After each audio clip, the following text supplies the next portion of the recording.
Hello, YouTubers. Joe Kersey here on Sunday, August 26, 2018 at 13:05 in the afternoon Eastern Time, U.S. That's of the daylight savings variety, which means in reality we're really an hour and 45 minutes ahead of sun time. Actual sun time would be like quarter to 12.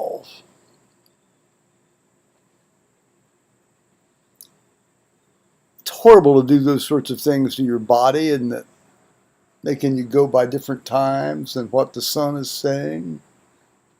Anyway, God bless us all. Here's a Great Lakes Oktoberfest. The Great Lakes Oktoberfest is out.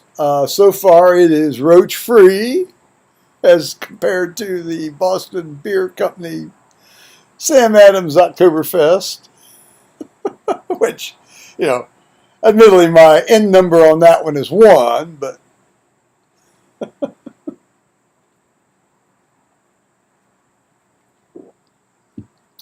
I haven't talked to y'all for a while. It says 6 days on my little, home pagey channel-y thing here on YouTube. It's been more or less benign. Benign is good. I think I said that the last time around. Benign is good. I went and made a beverage run on, was it Saturday? Was it yesterday? No.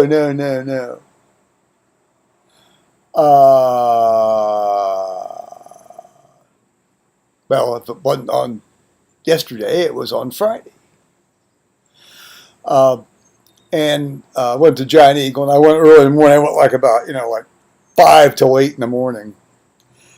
Now, that's when you have to go to Walmart that early. Otherwise, you get the Walmartians, the Walmartians, of the like gigantic asses, and ass cracks hanging out, and yeah, it's just. Big, huge breasts flopping all over. Giant Eagle draws a little bit more upscale clientele. Notice I only go to Giant Eagle to buy the stuff I drink, but I buy everything else at Walmart. Again, this is really, really good. It's 6.5% alcohol by volume. And it is so good. It's a Marzen-style lager, it says. Well, it is a lager. I like to think it's an ale because it tastes so good. But it's not, it's a lager.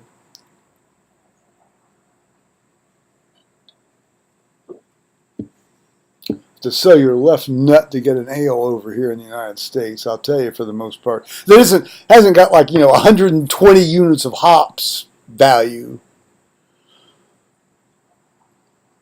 I like hops. I do. I like them a lot. But come on, be reasonable. And don't make your beer so strong that you can't sit there and drink it all night. This shit wouldn't fly in the UK. 4%, 4.5%. Yeah. You don't need anything more than 4.5%. I don't like much over 4, frankly. Well, don't get me started on that. You got to remember, I grew up on 3-2 beer, because that was when you were 18 in Ohio back in the back then. You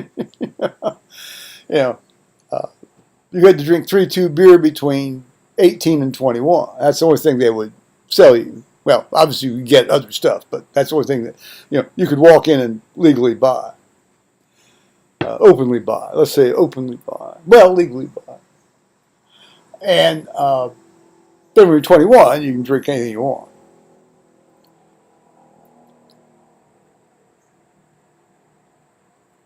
So this guy, my favorite clerk over there at Giant Eagle, he's he's kind of a shaved-headed.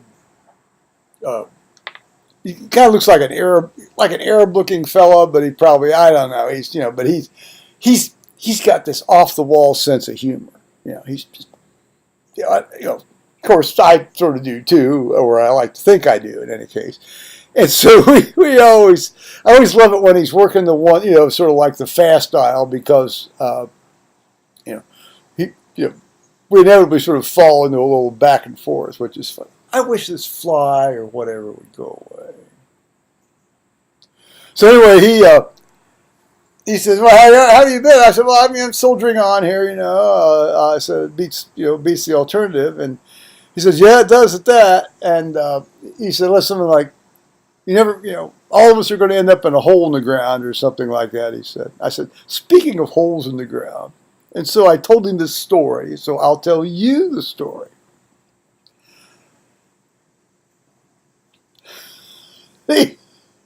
When I was between the ages of 6 and 9, uh, I don't know why I did this. I gave me a sense of satisfaction. It gave me a sense of doing something or trying to do something well, or for whatever reason. I liked to dig holes. I'm not talking about like, take a shovel and go out and make like a little couple of scoops and then move on. I'm talking about dig a hole. Let's get it deep enough to stand down in it so you can just about see out over the top hole. And this in very wet, heavy clay soil, very typical of where I lived in southwest Ohio in Warren County.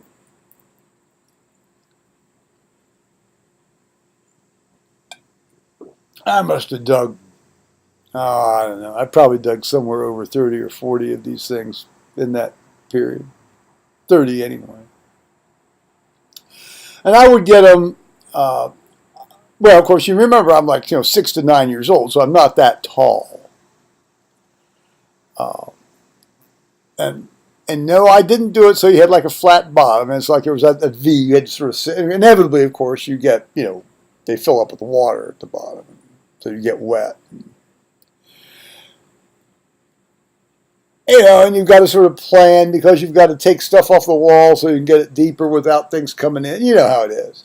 Well, that appealed to me as a child.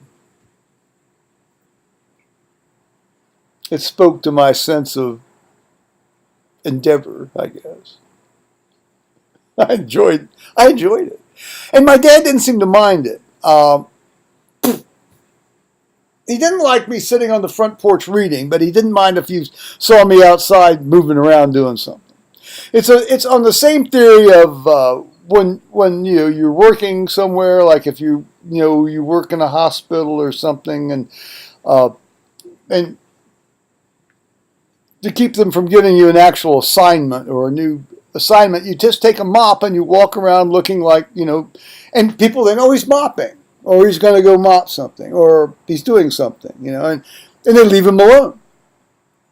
I knew one man at the hospital that essentially, I don't know, I think after, if he wasn't assigned to do a case that interested him, he'd just grab a mop and walk around in the back hall there for the better part of the last 5 hours of his shift. By the way, this guy was a really competent, good worker when he was doing something he really enjoyed doing. Like passing instruments. But don't make him sit through some sort of bullshit sensitivity training or something.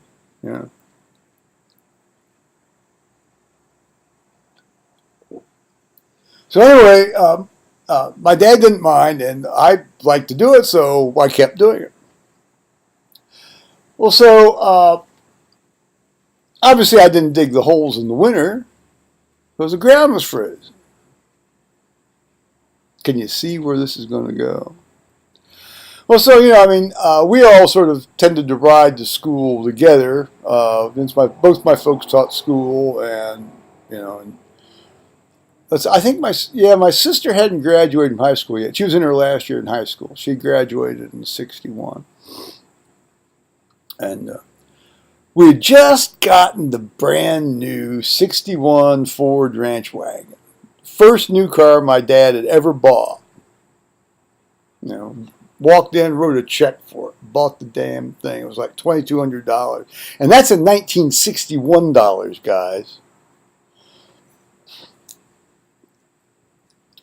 So, we're backing around to head down the driveway. We have a barnyard. We have a big barn. We could have backed around anywhere.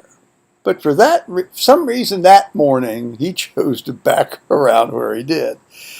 And lo and behold, he backed the left rear wheel of the station wagon into this, about a 4.5-foot deep hole I had dug, obviously earlier that year, but had forgotten about.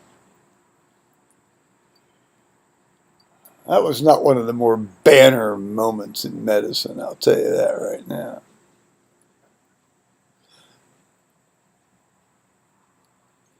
So basically, it was get the tractor and a chain and pull the car pull the station wagon out of the hole, and then we got to school. We weren't that late. I was like we weren't really late at all. We just got there 20 minutes later than we usually did. I mean, we never, we left so early that you'd have to be really, really delayed to be there late. Sort of the way I still conduct my life to this day. Hopefully without falling into a hole that I've dug. Although we all dig holes, don't we? Which brings me sort of like to part 2 of this little meditazione. You might like to dig holes as a hobby when you're a kid, but as an adult you end up digging all sorts of holes for yourself that you don't really know about until you figure out and find out about them later, don't you?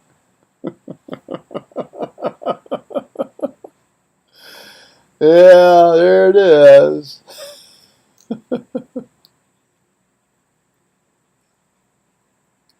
Yeah, we had a little fun. Anyway, the clerk and I at Johnny had a little fun with that one.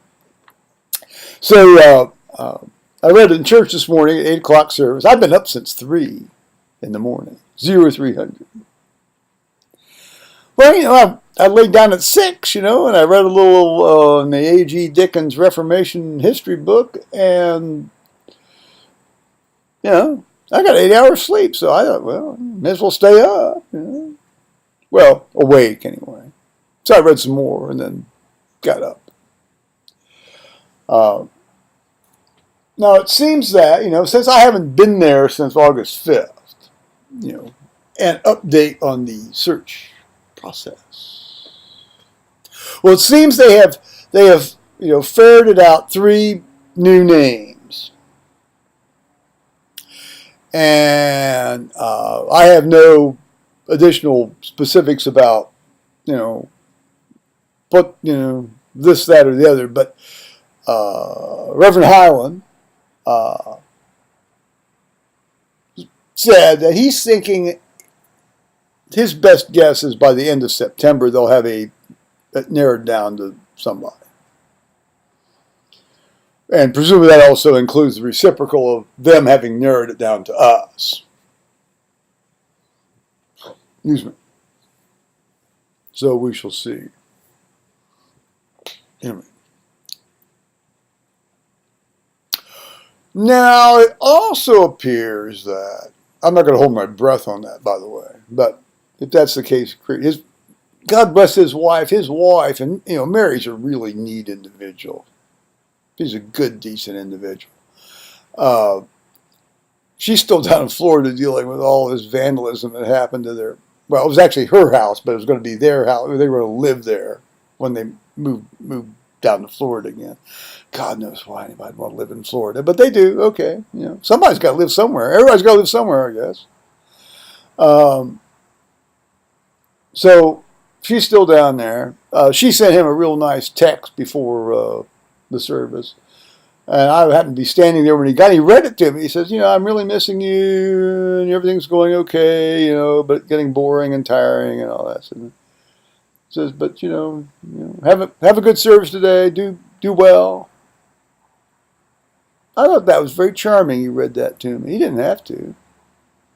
I I really couldn't because I was kind of, there was no place I could sort of go off and make it discreet for him because I was putting my materials up on the lectern. And I said, well, that's a nice day brightener for you, isn't it? He said, oh, yeah, well, it is, isn't it? You know, somebody love says they miss you. So.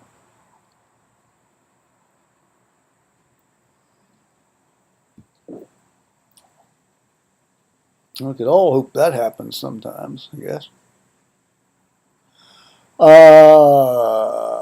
Let's not get distracted, Joe. Oh, so I guess the bishop, the bishop is coming on September 9th. Now, so a single service at 9:30 with all of the attendant bishop-related hoo-ha. There's actually a booklet. The diocese has sent out a booklet to all the churches that says, here's what Bishop Breidenthal wants. Here's how he wants the service run when he's at your church.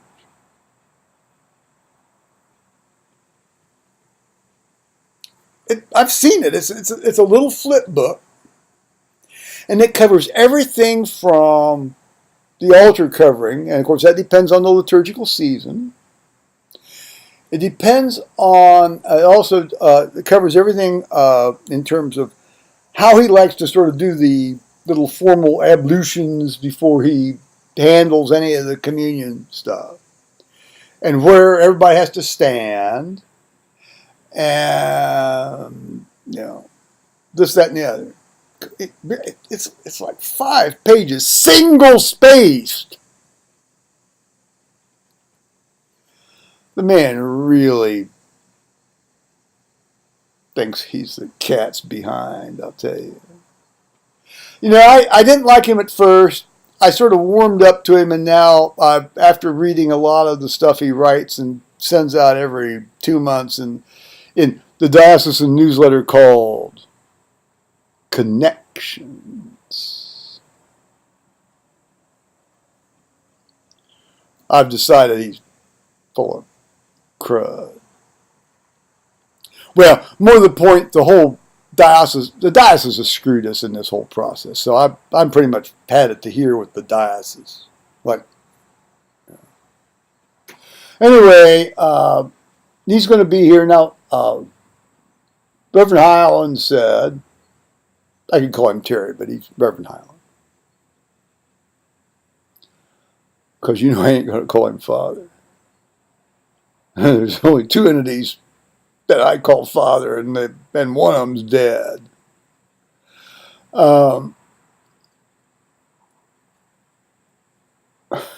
He says, well, the bishop likes to teach. Well, okay, fine. That's great. What was that great? I think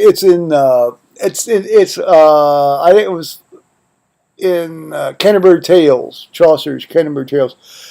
It's a line of, I think it's about the church clerk. It's called the clerk or the clerk, depending on the clerk. It says, and one of the signs says, and gladly teach.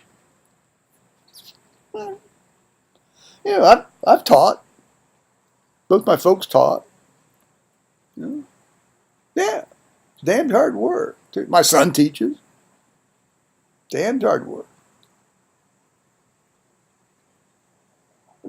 Basically 8 hours of prep for 1 hour of talk, basically meeting, which means basically in a university setting 40 minutes of talk. Well, having said that, the bishop wants to teach. Now he's going to apparently, he's going to do the children's sermon in the middle of the service, of course, as per usual practice. I imagine he's going to be wearing his really, really shiny green alb that makes him look like an emerald ash beetle. And, okay. Will he be gladly teaching the Utes? I don't know. He might be. Who knows?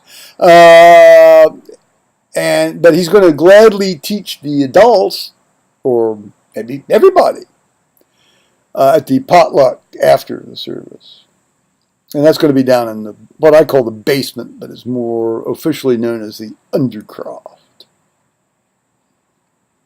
Or if we were in an English church, we'd call it the crypt, and we have people buried down there under the floor. Or stacked along the walls. I don't know. So he's going to do that. Now, which sort of set me to thinking, this might be a bullet you want to dodge. Unless I'm assigned to read, I might just dodge this one. On the other hand, you never know what he might say about the search process and how the diocese has screwed us over. Bang, bang, bang the drum. Bang, bang, bang the drum. I'm relentless sometimes, aren't I? Okay, well, it's Sunday afternoon, so presumably there'll be some Tony Skype time, probably both in England and I guess, I don't know if Tony Seattle is still in Tucson, or I guess I should start calling Tony Tucson now. Maybe he's gone back to Seattle. We'll find out. So that's about it. So I'm going to say bye-bye, YouTubers.